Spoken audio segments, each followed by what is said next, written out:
right now, one day before a match? Well, I've been here a few times, but it feels good. We had a few weeks of good preparations, good mood and team, and it's positive. We feel ready. It's always a longing to be able to start the championship for real. Interpreter couldn't hear that question. Well, how does it work? I mean, it's a mix of everything. Opening match is always an opening match, and there are always so many different emotions. But once you're out on the pitch, it feels as if like you just wanted to get started, you know. It's always a sense of it's going to be great fun to start the championship.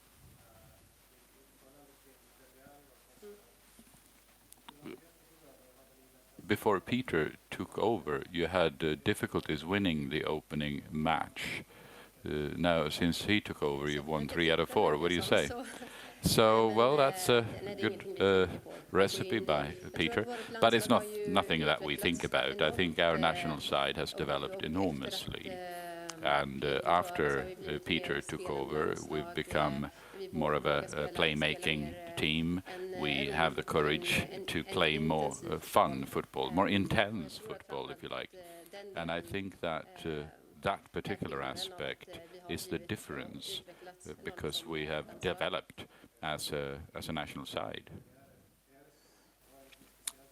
So what's so special about playing the opening match in a championship, and why is it difficult sometimes to get the most out of it? Well, it's always the opening match is always nervous. Some people have played more championship matches.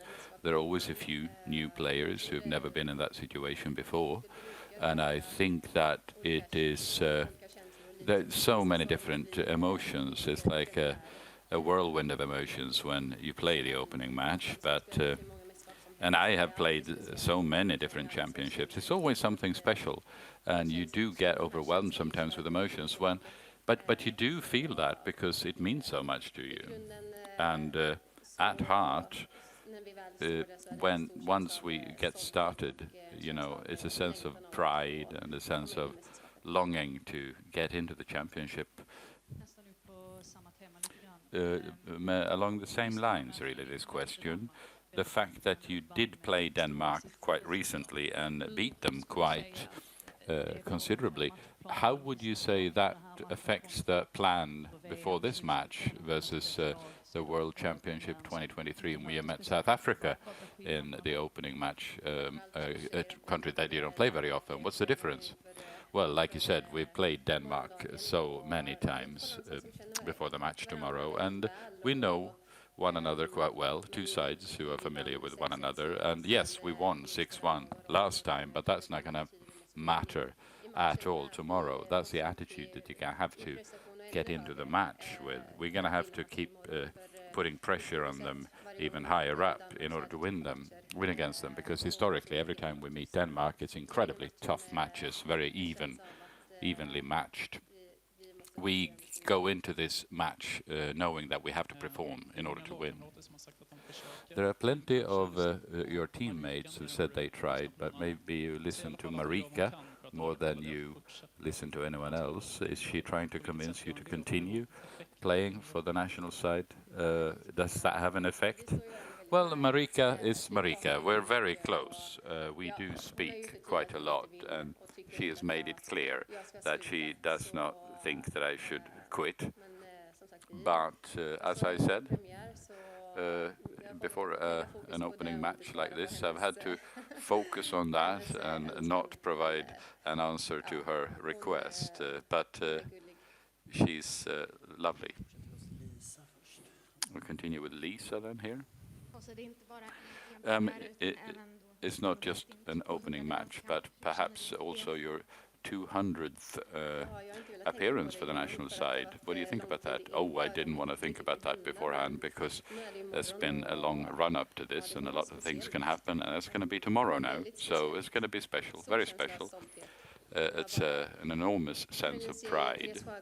Only Caroline Seger and Therese Sjögran has done that previously in Swedish football. So it's a magical number to achieve in a career. So, and I've played for the national side, and doing that is not something I take for granted. And that's why it feels particular, and I'm so proud of it. The big talk from yesterday's opening match was about the cynicism in women's football and trying to delay play. How do you think the game has developed in those aspects? So how do you see the future? Well, I mean, they're constantly in all football matches when you're in the lead, then you're trying to delay and drag it out. That's nothing new, neither in men's or women's football. It's part of, I mean, what can you change if you don't, create, like in ice hockey, effective time or something, or add time if that happens? It's nothing new. And you can understand, I mean, the heat will play a part in this as well, but there's nothing new. Following up on that, is that something that you've talked about, that you can do that? No. I'm not going to joke about it because that'll bite me. But no, definitely not. We want to play football. And but there are many aspects to football. And to me, it is about, when you're in the lead in a match, you need to control the match. So I'd say what we do in those situations is try to control it. We're not trying to delay it. Nina Alves will be the referee, who was the referee when you last lost the semifinal. Who was it? Edina Alves from Brazil. You were not entirely satisfied after the semifinal at the time. What is your comment to her being the referee again? I didn't know who's going to be the referee tomorrow. There's not much to say. It's not something that we've focused on. We just want to get out there and play the match and feel ready for it. And the microphone on the right there. Hej. Du siger, I skal præstere bedre i morgen, end I gjorde i Stockholm med 6-1-kampen. Forventer du også et stærkere dansk hold, som også kommer til at præstere bedre, end de gjorde i Stockholm for en måned siden? Skönt att jag förstod din danska. Den är positiv. Ja, du kan försöka prata. Happy that I understood your question in Danish. It's positive. Jeg forstod godt, hvad du sagde på dansk. I definitely expect a Denmark Jeg that has forventer analyzed et the dansk most hold, der recent har match. So we're analyseret expecting a completely different match than we saw most recently in Stockholm. And we feel ready for that. And we also feel that we have put that match behind us. That is very important, I think, when you walk out onto the pitch, because Denmark has got some high-quality players that we, of course, have analyzed. And you need to keep an eye on them. And we're going to focus on our game. How can we develop it and make it even better? We want to make use of that. This is a Danish one, but slowly. Were you surprised how Denmark performed in Stockholm? It was not very good. Well, what can I say to that? I think we focused more on our game. We're going to play at a high level in how we want to play football. So I think it's more the level that we have. We know that Denmark is an incredibly strong national side, and there are always really tough matches when we play. It's a one-off, that we beat them by 6-1. That's just not something that we're expecting tomorrow. We know their qualities. We know your qualities, as it were, and we want to feel ready to take on that match. And like I said, we've forgotten the previous match, and we have focused on the next one. If we're going to win tomorrow, we're going to have to play at the highest level. You're saying that you're expecting a completely different match. Can you elaborate? Well, they've got a Swedish coach, a really tactically skilled coach in Andre. I've heard a lot of good things about him. And he's someone who likes to develop the play, and he knows our team very well, so I'm expecting a completely different kind of match. Yeah, but what is a completely different one? because you put pressure on them really well last time. Well, I can't tell you anything about what we expect here. We know what we feel, and we feel ready. It's going to be a completely different kind of match than last time, and all we can do is focus on our game and the tactical aspects. We can't say too much about them today. Another thing, you have quite a few national sides to compare to, but what's so special about this current team? We have so many players who are playing in top clubs around Europe, who have a lot of experience of playing these kind of matches, which you notice when we gather, and also the young ones who come up as well, who possess a different kind of technique, you know, compared to us. Well, maybe not me, but those of us who are who started earlier. They've got a completely different foundation now. Technically, we've got so many more skilled players now, and I think that is a strength that we have. We've got experienced players, but also young, hungry players who step up, saying that, you know, I'm not here to watch a match, I want to play, and that's good.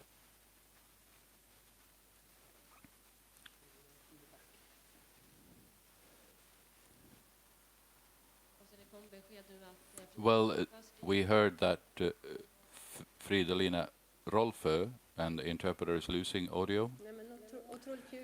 Well, it's wonderful that Fridolina Rolfö, is part of the team, and it's good for her in particular, considering that she's had some difficult weeks with some uncertainties, but it's important to her and it's important to us. She's a first-class player, so we've got the team set now, and I'd like to praise Matilda Winberg, who's been contributing and showed a really good quality in practice, so it's good that Fridolina is back. Do we have a final question for Kosovo before we... Hi, Peter. I thought that we'd continue where we left off with Asllani.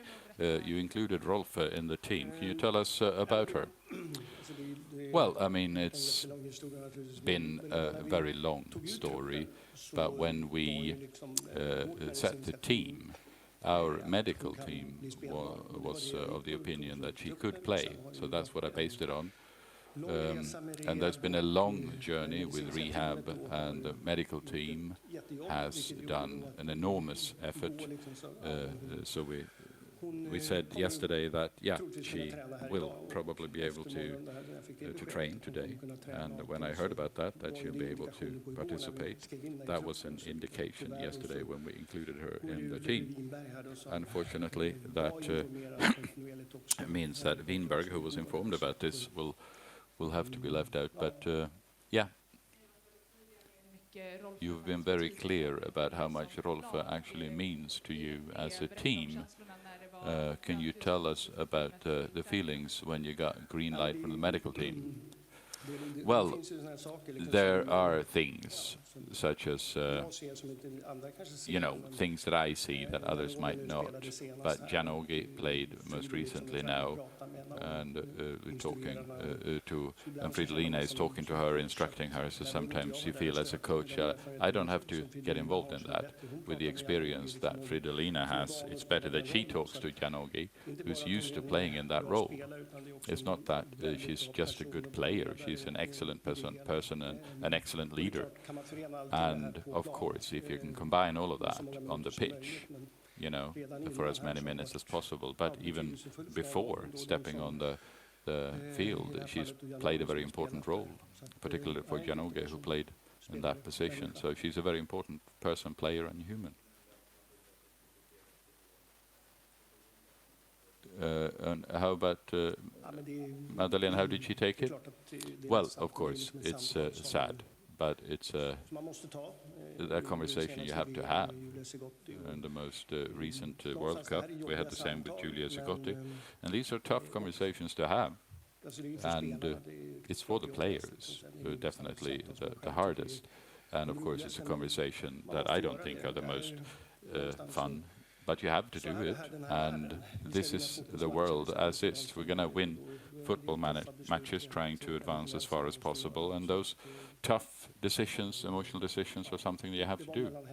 So it was between her and me, and then of course she gets support from everyone else. And Fridolina, what can we expect from her training today? Going 100%, or I don't know. We're doing it one step at a time. She's going to be part of training today, and then we'll see how.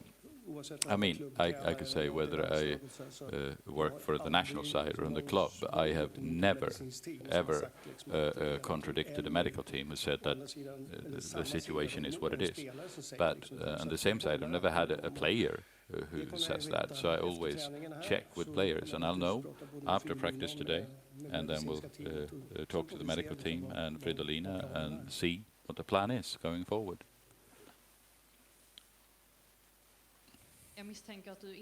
I suspect that you don't want to give us the starting 11 for tomorrow. Jeg regner ikke med, du giver os Or the end 11. opstillingen. Like almost, yeah. No, I'm thinking about the right back, the right defender, right wing defender. What do you want to see from the player who gets the opportunity to play there tomorrow? Well, during the matches we've played, Italy away, and you know, in fact, I played 90 minutes, did it very well, and then Blomqvist came against Denmark and played 90 minutes, did very well. So depending on Hanna Lundqvist, what happens there. So we got two good options. They're slightly different as players. So Smilla is perhaps more a wing back, going both outside and inside our right wing. So Anna Lundqvist has different options for starting play. So it depends on what I want. I'm the one who's in charge. I'll see what it is. There are two players with slightly different characteristics, and you need to have that in a team when you enter a championship like that. And precisely what we're going to use tomorrow varies. And it can also vary between the starting 11 and the finishing 11, depending on how the match develops. It's good to have two alternatives that are equally skilled. And it doesn't matter that they're slightly different players. When it comes to Smilla, for us externally, it seems that it has happened really fast for her, that she's suddenly a candidate for the national side. How's that felt for you? Have you felt that this has happened very quickly, and it's someone that you really didn't consider not long ago? No, well, if you look back when we started, we've had different types of wing backs, and Hanna Glas was one who was very willing to run and go deep. And then sometimes, depending on what kind of wings you have, and the centre midfield, we had Fridolina to the right, who might, go in centre sometimes. So sometimes you need to have kind of wing backs that go on the side. But Smilla has done it really well in Hammarby, Stockholm team, and we've seen the practice here before. Italy, I mean, you could see when you put her up against Fridolina and Janogy and see what she could handle. The defensive aspects. Offensively, we've seen what she can do in Hammarby. So it was more about testing her defensive qualities. And I'm sure there are still things to improve, but she can resolve a lot of the situations, and she's incredibly fast, and that's a good characteristic. But then you have to learn to read the game in order to make maximum use of that speed. But she is really taking steps forward every practice session we have. Two questions. The first one is a bit silly, perhaps, but Kosovare, is she the captain tomorrow? Kosovare Asllani? I'll decide that tomorrow. But we have two captains in the team. We have Caroline Seger, who was a single captain before, the sole captain. But since then, it's Magdalena Eriksson and Asllani.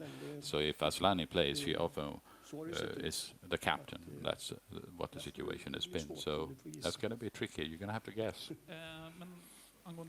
But regarding the midfield, centre midfield against Denmark, do you feel that you need more of a defensive balance or more forward-looking. I know precisely what you're looking for here. So if you want to, you're starting to become like me. You're starting to become wishy-washy in your questions, like I'm wishy-washy in my answers. No, we're different approaches, and we have played with three central midfielders a lot, and all three are incredibly skilled. And sometimes I think it was the first match against Denmark when we played all three. So different characteristics, but it's something that you play with incredibly small margins here. I don't know what to choose tomorrow. Bennison did an incredible match against Norway and Denmark, and Zagotti against Denmark very well. So these are pleasant problems. And what you could say is that what's good at the end of the day is that we have an opportunity to change the team. Never forget that. I Danmark har vi jo talt meget om kampen i Stockholm for en måned siden. Nu mødes de to hold igen. Hvad forventer du af modstanderen? Hvad forventer du af Danmark? What are you expecting from the other teams? How have you been preparing in terms of Denmark? Well, it's like as a coach, you think about if you win, you're going to make a change. Perhaps sometimes I used to, when I used to coach a club, I always had a principle, always change a winning team, always, because you think sometimes because you win, you're going to do the same thing again, but the opponent is going to do something different. And in this instance, we don't really know what they want. We know the players. We know what they've done before, but it could very well be that if we don't change a formation or change a player or way of playing, we're going to see that after a couple of minutes. And if something, turns out that forces us to act, we're going to have to do that then. But sometimes you just kind of have to wait. And teams today are far more flexible. If you look at the leagues or in the national sides, things are not as stationary as things used to be. So we'll see tomorrow. It could very well be that we make a change, either a player or an approach to how to play it.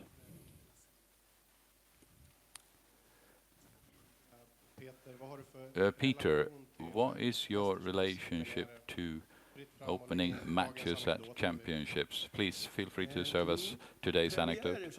Well, opening matches, I have had, 4 opening matches in championships, and I'll never forget the first one, the World Cup in Chile in 19, when someone had named me Rain Man because it was always raining, and you came to a championship in France, and we had to interrupt the match for a thunderstorm, and I thought, this is not true.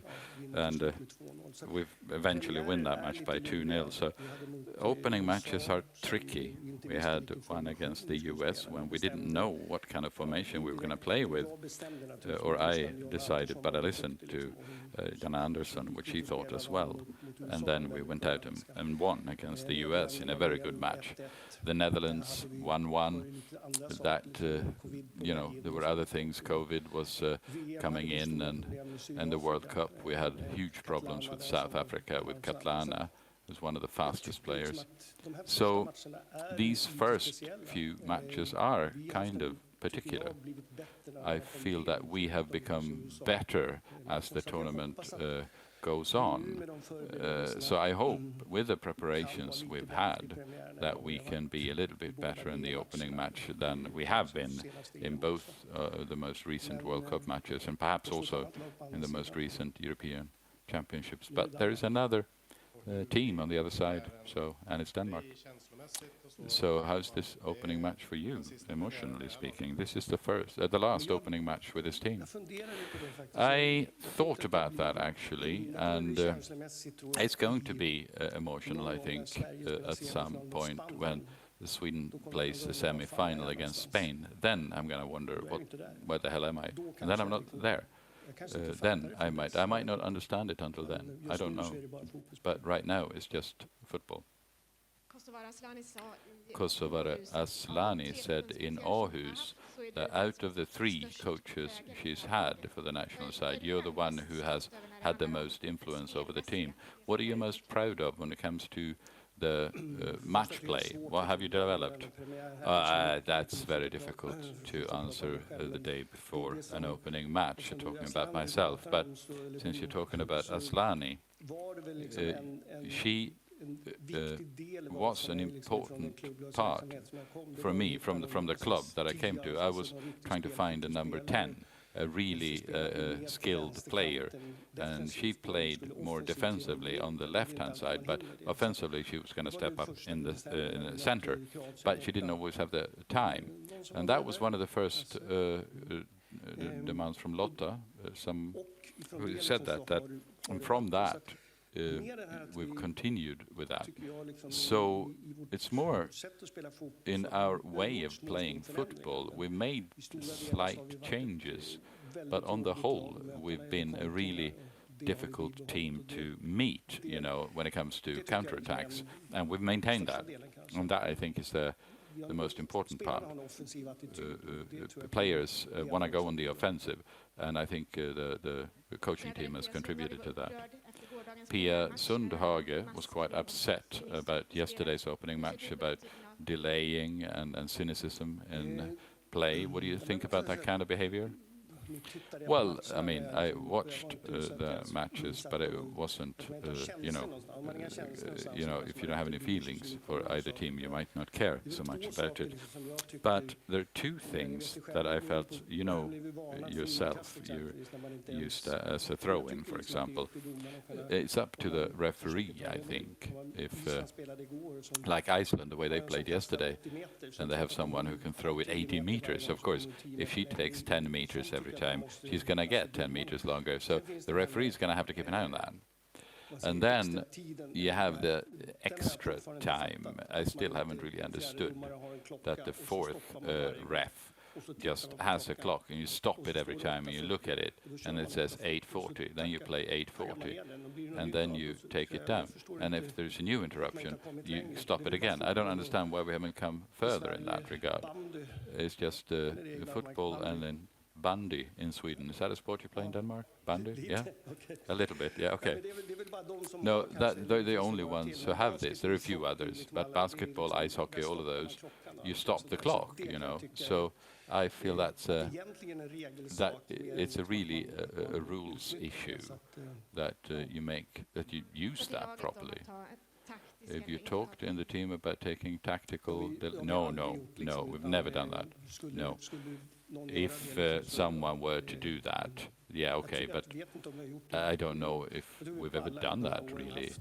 Over all the years, I think we've had a goalie who sat down at some point, and then it was something serious. So it's not something that we encourage. I believe in a set of rules. We have to make sure that things improve, but especially the additional time. Make sure you have a clock that works, whether it's down to a 10th or 100th of a second or whatever. You can just stop it. That's not that hard. We have 2 more questions. Johan first, and then the gentleman behind. Peter, you gave a fairly relaxed impression. Will you be nervous tomorrow? And if so, how will those nerves hit you, and when? Well, you never know. You never know beforehand. I've said many times a contributing factor to my not becoming so nervous is I stopped drinking coffee on a match day. I just take a coffee in the morning. But that used to be a trigger. I used to drink so much coffee that it just got really hyper. And of course, will be situations, but currently I don't know. There's a lot of emotions involved. What has been, I feel, is that when you're in the game, at least I can't handle nervousness in combination with my trying to be constructive, talking to Magnus, so what we're going to do now, how we're going to tackle this, etc. But if we're in the lead, a few seconds to go, and they are kind of rushing towards our box, I'm going to have a raised pulse. You said that all matches are special, and considering the group that you're in, it's a very special match tomorrow. If you win that first match, you have a great chance of qualifying, going through. How does that affect you and the players? Well, it's just very brief. It's 9 days. We're playing 3 matches. Everybody knows that. And the first match is tomorrow, and that is very important in order to, set the tone. If you lose that, you're in a very difficult position. But that's the way this tournament is designed. And this started in April 2024 when we started qualifying. And so we've had a really long period. And then you get to the Euros, and then it's 9 days. That's it. And that's kind of particular. But we've had good preparations. And somewhere I trust the players. That you're saying that I'm nervous or someone else is nervous. Of course, the players can be nervous as well. But they are quite experienced and, they're cocky, whether they have 2 or 200 matches for the national side. I just trust the players very much before we go onto the pitch tomorrow. Thank you. A question in English, please, from the Associated Press. Good luck for your final tournament. In your years in charge, there's been so much change and development in women's football in Europe, much more professionalism. But we come to another Euro where the majority of coaches are men. Do you see a pathway in the future when there will be a Euro? How long will it take before most of the coaches are women? How do you think that can be achieved? What needs to change? The development of the Euro or female football overall? Hur vi är fortfarande mestadels manliga tränare på det här EMet. Hur ser du vägen fram till det kan förändras? Det blir fler kvinnliga tränare? I don't really know because it's a reality. If you look in Sweden, we have on 12 teams in the first division in Sweden, we have 1 female, and now they took her to the national team. So I don't know, and for me it's one thing that I think is very strange, because when UEFA they set up that you have to have a female coach in the squad for the female football. Why didn't they say the same to the male side? Why didn't they say to the male side, you have to have a female coach? Just for the female in the women's soccer. So that I think it's something that maybe, because it's more money in the male side, and if they have done that, we have in the national team Sweden, we have a female, and in other ones. So that's one point for me. Då tror jag faktiskt vi behöver runda av så vi hinner ut till träning med kameror och er och kanske framförallt Peter. So we have time to get to the practice pitch. Thank you so much, Peter.